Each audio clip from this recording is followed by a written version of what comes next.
Today, we have the honor to speak to a two-time Super Bowl champion. Sebastian Vollmer is our guest. Hi, Sebastian. Hi, how are you guys? Yeah, great.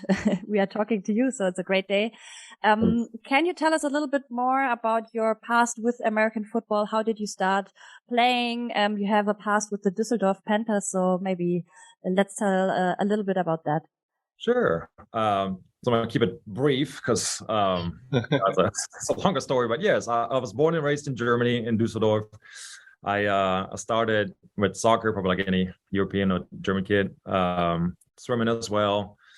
Ended up leaving the soccer club, but concentrating on swimming. And it was a great sport for me. Loved it, loved the competitiveness. What I didn't enjoy was, I mean, it sounds a little dramatic, but the loneliness, you're by yourself in the water with your thoughts. And, the part I loved was what you put in, you're going to get out, right? You train a lot, you do the right things, and hopefully, it works out. If it doesn't, you probably did something wrong. Obviously, talent and all those things matter too. But again, it's a sport where you try to define yourself. Team sport, now going back to football or going forward to football, there are a lot of Hall of Famers that have never won a Super Bowl, right? So it kind of depends on the team you're with. And I was about 16, maybe 17, I would say. I was at the in school in Neuss, and a friend of mine in a different class asked me if I wanted to try football. I mean, I had some exposure to like NFL Europe. I watched the Rhine Fire in Düsseldorf and those things, but I didn't know much about it. So I went, loved it, but they were in the off-season workouts. So there was no football being taught or played. It was just, they were next to the big stadium. It's called Kleine Kampfbahn, and they were running. There were probably 120 kids, young men. And they were doing different teamwork type of exercises. And I loved it. I mean, and I think the coaches liked me just because I was tall. I was 2 meters, right? 6'8". And back then I was 16 and probably weighed, 225 pounds, something like that. And they were just like, he doesn't know what he's doing, but we can probably do something, right? You can do something with that guy. And I love the sport. But again, so what really triggered it was the team aspect of it, right? Just the again, dramatic, but bleeding for the common goal, right? You put in the sweat and tears, and in the end, you want to win. And was lucky enough that Düsseldorf was, had great coaches. Like Steffen Breuer was the head coach, and all his supporting staff was extremely engaged, and they were really as professional as you could imagine at that youth level, especially 20 years ago. And none of them were paid, and they all put in, we had trained 3-4 times a week plus the games, and they supplied us with oranges and whatever stuff you need during tape and all those things. We didn't pay for that, and I'm sure somebody did. I have a feeling a lot of coaches paid for that. Anyway, so I loved it, and it was great. And again, I was tall, I was big, I was strong, didn't really know what I was doing, but I was lucky enough then to play for the German national team and the European All-Star team. And there I went to, and I don't know if they still have that tournament, but it was called the Global Junior Championships, which are, it's a tournament. Europe played USA, Canada, Japan, and Mexico, I believe. And I was played the week before the Super Bowl. Back then it was in San Diego. So that was like my first exposure to America, and kind of like, I would say people saw me for the first time outside of Germany. Fast forward a year. Which year was that? That was 2002. Okay. I believe it was 02. Yes. Yeah. 01 or 02. Yeah, 01 or 02. I looked up, and I was then I had one more year, and again the Düsseldorf Panther team was pretty good, and we played in Darmstadt, I believe, against Darmstadt in the German Championship game, and there I was, and there were a lot of coaches there, which I didn't realize at that point. And those guys offered me a scholarship while I was playing. I mean, really got it 2 weeks before that. I graduated from high school, and there's a Abiball in German, which you enjoy yourself for that night, and it's your drinking age is a little, it's you're young. You can enjoy beer when you're younger, and in Germany you don't have to be 21, so all that worked out well. However, 2 days later, I had that German championship game, and anyways, I had a good game, but like in the third or fourth quarter, I can remember I had some cramps, and it was a hot summer day. But then some of the coaches came up to me and offered me a scholarship in England, and I had no idea what was happening. A scholarship didn't mean much to me since you're studying, as you know, in Germany is free, so that that didn't appeal to me per se. And then, but then I just, I don't know, I just didn't have it. Like, it was just more like a surprise, I would say. It wasn't necessarily my goal, but obviously very appreciative. But then turns out that Jeff Reinbold, who was my offensive coordinator at the Team Europe, at the European All-Star team, American, called a bunch of his buddies and said, like, hey, there's this kid, you might want to come see. So during that game, they stayed and watched me and other guys too, obviously. And they ended up giving me a scholarship, and I decided on Houston, and I did my Zivildienst, my civil service military thing. I don't know if you explained that in American, the two Americans. And then I went to Houston, and that's kind of how it went. And did my career there, and had a bunch of injuries and so forth. And in the end, got drafted by New England Patriots. So that was kind of like my ride. Yeah, that's pretty crazy.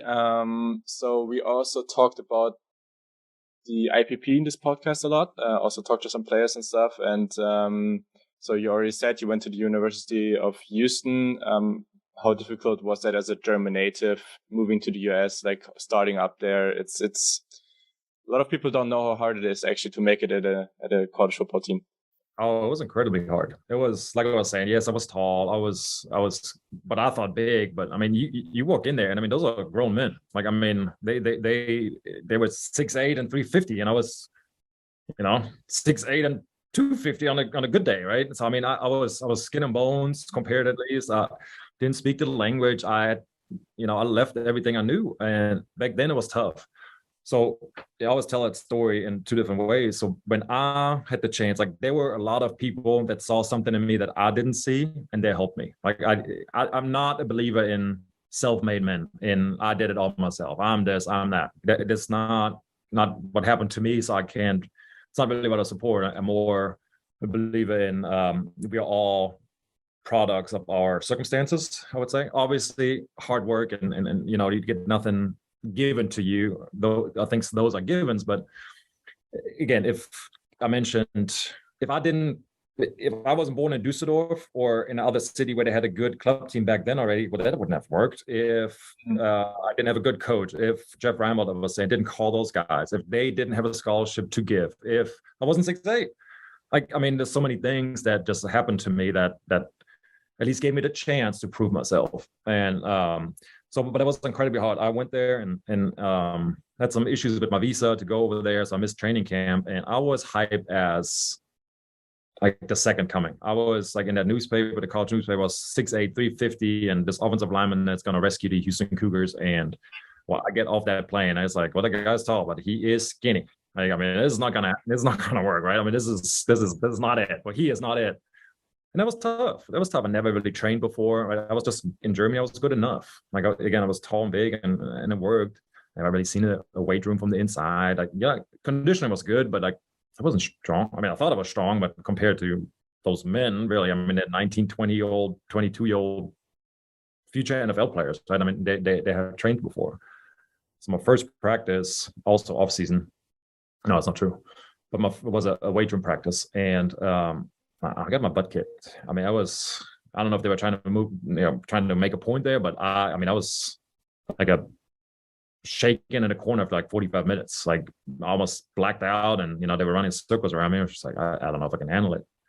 But on the other hand, you really grow with that, right? I mean, like, giving up was not an option. So it's like, what do you do? Like, you go home, get on a plane, and be the biggest disappointment and walk through those doors, or, you get up and train until you make it. And so I chose, or tried to choose, at least, didn't know how it was going to work out. But in that moment, it was like a defining moment for me. Just like, yeah, I don't want to leave that legacy, right? Get that German kid in here, and it's not working out. So, but it was tough, incredibly tough. I mean, from like, you leave, go straight from German school, and you're living in a college, you have a little dorm, which was not good. Like, I mean, from roaches to, I mean, all of it, right? I mean, it just was not good. And over years, though, then I made some friends, and I learned the language, and I met my girlfriend future wife and kids and all those things, and worked out in a way that, you know, I couldn't have been blessed more. I didn't realize it in that moment. That sounds all terrible. Obviously, I had good times and great times and a lot of fun and a lot of success, but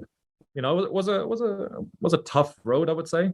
But now, sorry, that's a long answer here, but now with the IPP program, with the NFL being behind it, with so many avenues, to be scouted, to be found. We have, you know, the combine, we have the academy in London. We have so many things where from all different nations, players can be found, be trained, be supported, and have a direct path into the NFL. And obviously it has worked. I mean, just take Jakob Johnson, for example. Obviously, you know, he went from the IPP program, had this practice squad, had the practice squad spot, and Bill Belichick, Patriots head coach, decided, you know what, he's so good, I don't need to bury him like in a practice squad somewhere. I make him, you know, an active roster guy, and so he's just one, but there are many more, but just one example, and obviously he's a great dude.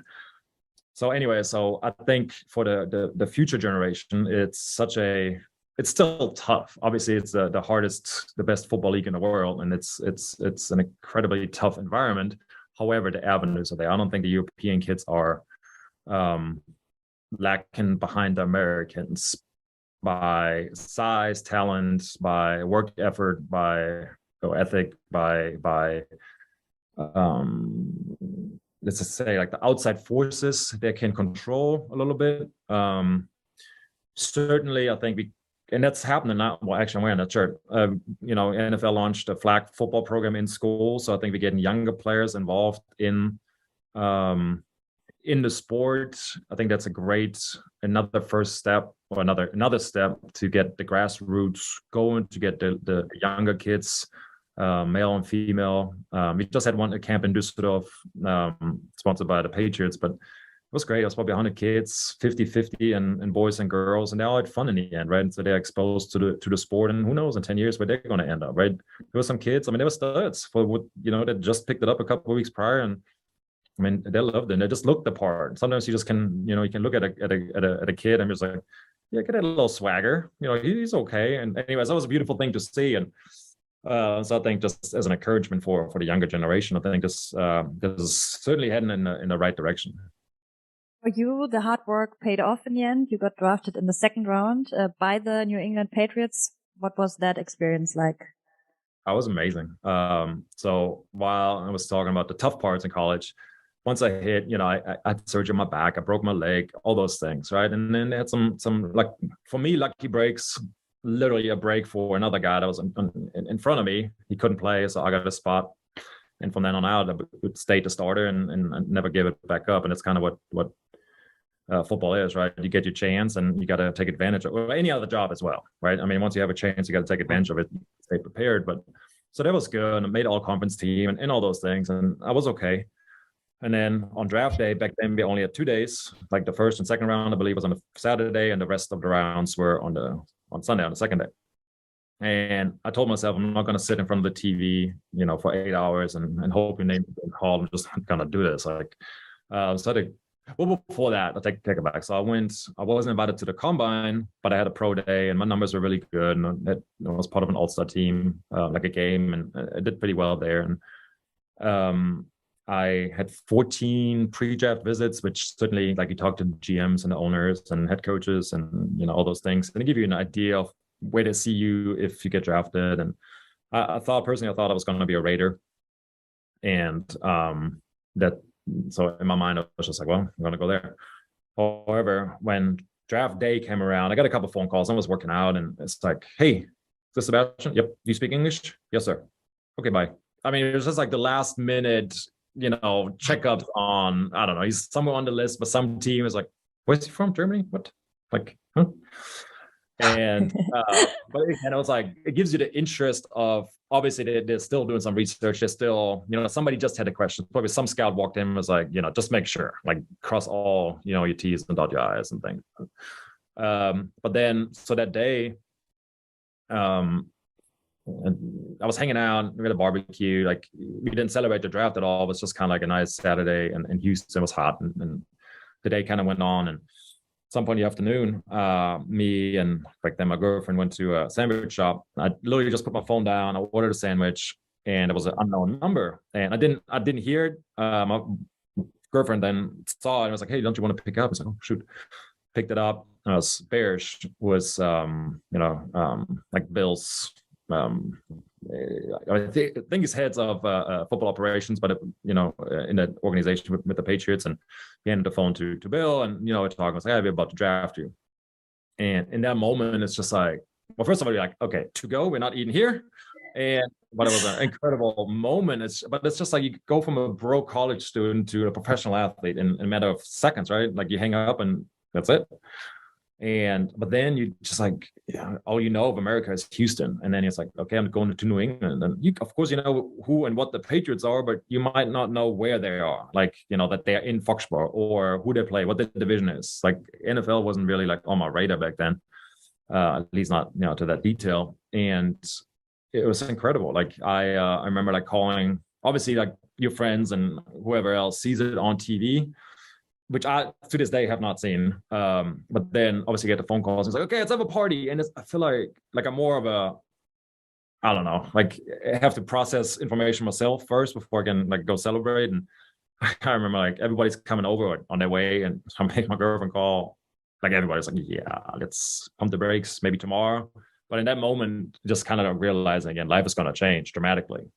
And for me, it was either, hey, I go back to Germany because I had 2 degrees. I studied, graduated from college, but then I was on a student visa. That means purpose fulfilled kind of thing, meaning we have to go back, right? I mean, there was no, if you don't have a job, obviously you can stay. And so it was a very either or type of situation. And obviously it worked out great. And the next weekend I was in New England, did a rookie mini camp with a broken nose because I was so eager to prepare. So they one-on-one pass pro drills with a defensive end. Yeah, didn't have a helmet on. He broke my nose and called the Belichick like, yeah, I'm going to show up tomorrow with a broken nose if that's okay. And I mean, it was so stupid. But, and again, it was an incredible up and down of emotions. Then obviously life changed. And I realized in that moment, like looking back, there are always days where life is going to change. Nothing is going to be as it was before. And most of those, I had a few of those, and most of those were, a very positive thing. But, I think if you realize that and keep on pushing forward, I think things work out. So you never actually played for another team besides the Patriots. Is that something that you regret, or are you rather proud of that fact? I mean, back then it was also always think about like big players also in the NBA. Like back then it was really normal to stick with your team, and now it's actually more common to change teams rather often. What do you think about that? I mean, I love my team. I think I was incredibly lucky that and blessed. And I told Bill that, that he took a shot on me. Like, again, I think now it's a little different when I was 2009 when I got drafted, right? So the NFL landscape for international players has changed a little bit, but that he took a shot on me, right? And he spent a second round draft pick. I mean, it's not nothing. And I'm to this day very appreciative of that. And so I always had a little bit. So there was, again, going back to the story, there was always people that have done things for me or helped me reach certain milestones. And so I always also felt that.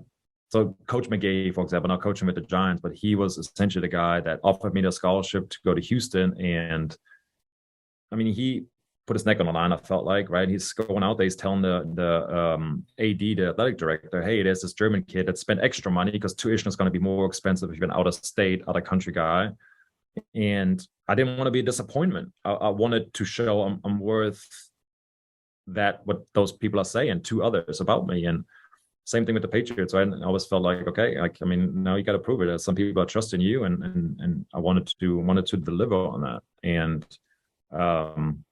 obviously my first rookie contract was for 4 years, and during that time I was lucky enough to go to the Super Bowl. We lost it. However, I think you realize how blessed you are, obviously playing with a guy like Tom Brady and some other greats, that it's not a given. I went through free agency and I had a chance to go somewhere else.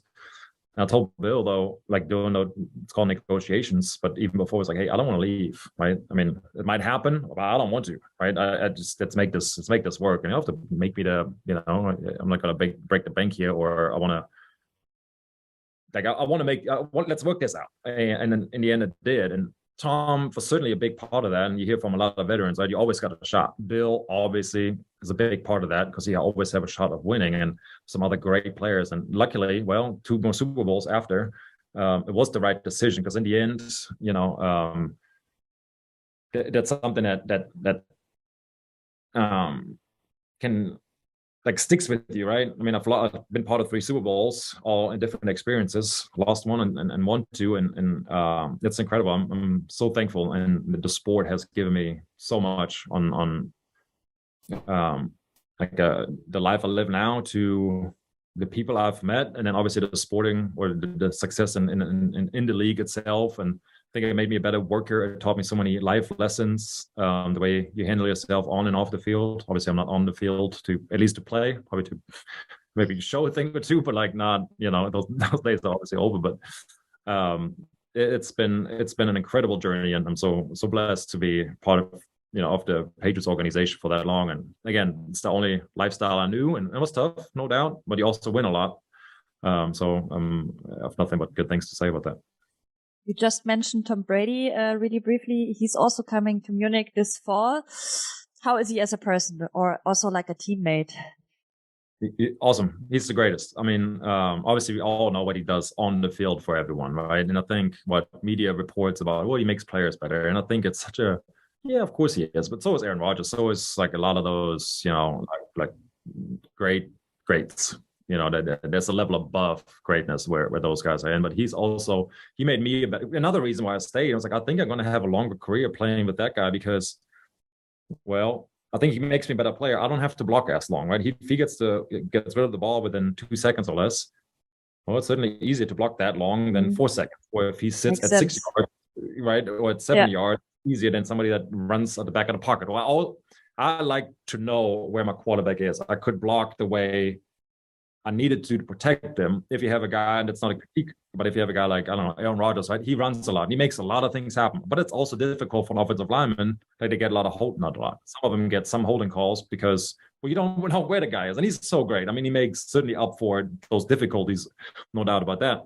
Personally, and again, it's me arguing from the only point I knew, right? Like this is what I liked. And so that, but also he makes the punter better. He makes the defense better because they're probably in pass rush mode most games because we're leading by the end.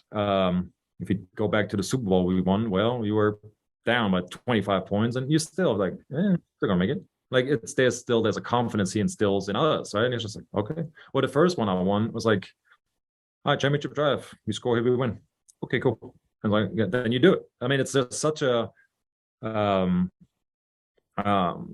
it's called confidence maker. Like he just, well, with him, if I do my job, I know he does his. Like I don't have to worry about him delivering. Let's just make sure I do mine.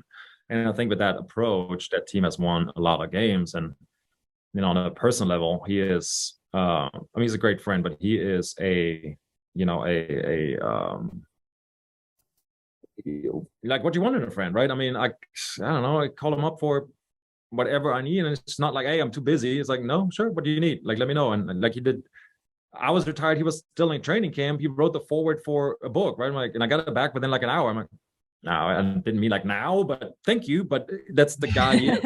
There's a lot of crazy. Yeah, it's just okay. Don't you? But and again, so nothing but good things about Tom. He's an incredible, special human being for sure. That's really cool. So as Tiziana already said, he will be in Munich this year because he's still playing, which is insane. So it's funny. I say that when I went through my second contract, the negotiations, that was the one point I was like, man, but if I sign another deal, like, man, if you're going to retire soon, it's like thoughts you have, and I'll retire like 4 years later and you're still playing. Anyways, yeah.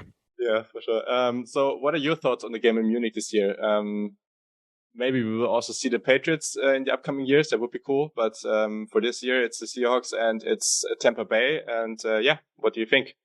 I think it's great. I mean, for anybody, it's a good game. but I think for the German fans, like right now we've seen like incredible growth in viewerships, merchandise sales, and fandom in general. We have 20 million fans in Germany, football fans, so it's a lot, but it's certainly also a lot of room to grow. And I think it's not an exhibition game, right? I mean, it's a real deal. Like it's you got to win. And I think for like if you don't look at the competition itself, just kind of what that game can do for the development of football, I think it's a great opportunity. You see a guy, I mean, obviously Tom Brady, everybody knows, and in Germany, but I probably know Giselle maybe a little better, but they do know obviously who Tom is, and him playing, him like being seen by fans in the stadium live, that's different. Like so far, most German fans have only seen it on the computer or on the TV screen, and when you see those NFL athletes, how fast they move, how hard they can hit, how big and athletic and incredible human beings they are live, it's different than on TV. On TV, sometimes they get all, because they're all big, so you have nothing really compared to, like a 6'8", 350-pound guy that runs a 4'9". The other guys run that too, so the comparison isn't there. But now if you stand there and you actually see them and you compare them to yourself, it's like, oh, like that's a wide human being. He's still faster than me and still doing a lot of things. So I think that will ignite a new appreciation. Well, not a new, well, yeah, maybe a new appreciation for the sport and what it can do. And then what I love about football is not everybody's going to become a professional athlete that loves the sport. It doesn't happen in America, so it won't happen in Germany. But I don't think that's the goal either. Like, I think some of them will, but what the sport can do compared to other sports, like to me, that Sunday is football, is community, is family, is bringing food, and you watch it at home, or you do tailgating in Munich, or you're going to be there. Like I'm going to be there the week before, you know, other teams are going to be there and celebrating with football fans. Then you go to different bars, you have events, you show your face, you do a lot of things, and you show appreciation for the fans that are there, and then hopefully show the sport to other people that have not been exposed to it yet. And so I think it's the next big step in the development of the sport overseas. Obviously, Germany is the fastest growing market, but I think we can still accelerate. Well, we will still accelerate it. And even at the current rate, it's incredible. I mean, 20% growth year over year. I mean, it's nuts. And it's only picking up. Like now with the games being played there, like you were saying, right now it's one game. Hey, who knows? Maybe in the future we're going to have more than one game, like London, right? I mean, you have 3 this year or 4 in years prior. So who knows? We're in Mexico City. We are like everywhere. And obviously the media, except we are talking about it. The media excitement is real. TV spots, commercials, like all those things is really, it's a big part of it. And I think it's, I mean, from sponsorship, from partnerships for commercial opportunities, youth work. I mean, the NFL makes it clear, right? We are here to stay. We are part of this community. We are not in and out. Like we're not just coming for a week, throwing a heck of a party and are gone. But no, we are here. We're supporting the community and we're staying. And I think it's an incredible commitment by the NFL and the 4 HMA teams as well. And but it can only help us, and by us I mean every football fan and everybody obviously in the NFL organization, help grow that game, and that's our goal, obviously. We have one last question. If, let's say, you are a young German football player right now, what advice would you have as Sebastian Vollmer for him or her? If you want, let's say it's a him and he wants to become an NFL player. So what helped me was, and I take that approach at anything that's important to me in life. I have a priority list and I rank certain things. So with football, for a long time, football was my number one. And I think if it's not, it's going to be a problem making it to the pros. But again, that doesn't necessarily need to be your goal or your reality. But however, once I had that as my number one, then everything I did was questioned. Is that going to help me get there? Or is it going to hinder me to get there? Most things hinder you. And I've missed a lot of things. Like I missed weddings. I missed funerals. I hit parties. You're not even thinking about it. Can't remember the last time I was awake at New Year's, because those things in the end don't matter if they don't help you reach that goal. But I didn't start that until probably late in college and definitely NFL. I was very, in a positive sense, I was very obsessed with that sport, obviously. And I think any player that is in that league is as well. because there's always somebody nagging at your feet trying to take your spot, and rightfully so. They're good guys coming out of college or the IPP program or wherever. So I think if you're in Germany, find a spot, find a club that's serious. I think there's some good youth work. Any program the NFL is laying out there, from the IPPs, the academies, to those, that type of help. I think it's great. I would, again, the story, it's trying to be funny about like, well, showed up and I wasn't really that big. Well, it's my own fault, right? But so you can get bigger, you can train, you can do all those things. So kind of wrap it up, I would say, again, we're all products of our circumstances. But the only thing we can control is hard work, right? God-given talent, all those things are out of our control. Hard work you can. So I think in anything you do, from learning the language, working hard in the weight room, understanding the play book, but not just your position, right? The more you understand about the game of football, the more or the better decisions you can make when it gets tough. And then, I would hate to see anybody flunk out of college or school and not being able to realize their dream of playing, right? I mean, I played with a lot of college guys. I was lucky enough, again, to graduate a couple of times, but I also had some guys that were incredible football players, just never went to class, like flunked out, didn't graduate, couldn't play, weren't eligible. So I think that, that's that. In the end, it boils down to hard work. And it doesn't matter if it's football, if it's your job. I mean, you're prepared, right? You had questions laid out, like all those things. Right? I mean, you prepare for if you want to put out a good product, and football is really no different. And I think that's a good life lesson that helped me well. And I wish I realized it a little sooner, but in the end, right, leave no stone unturned. Well, thank you so much. That was so much fun. If you guys want to know more about Sebastian's career, then check out his books. He wrote 2 books, right? That's right. That's right. But check them out. And thank you so much for being on the show. Thank you so much. Thanks for having me.